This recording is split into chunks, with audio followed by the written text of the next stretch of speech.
Oherwydd fi cael dyslexia, roedd fi wedi meddwl bod yn mynd i fod mor galed i fi fod yn dda mewn y subject hon, ond oherwydd fi'n cael teachers arbennig, mae wedi helpu fi fod yn confident a gwneud y gwaith yn gorau fi gallu gwneud.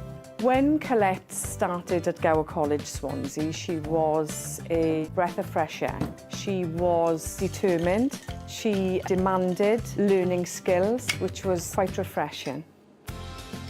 Mae pobl ifanc, mae dim rhaid i nhw i mynd i university neu gwneud A-levels.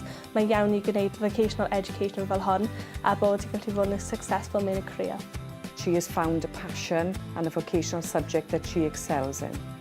Yw drysau achwanegol mae wedi agor yn y hyfforddiant fi yw fod fi wedi gwneud gwaith mewn y Ritz.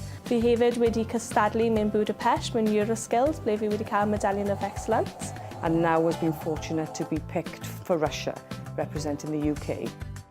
Mae'n gallu newid y bywyd ti. Mae'n rhoi confident i ti gallu gwneud pethau fel mae pobl arall yn ddim gwneud a mae'n helpu ti develop fel person a gwneud y gorau ti gallu gwneud. She's a people person, she's very kind and compassionate and she will do well whichever she does.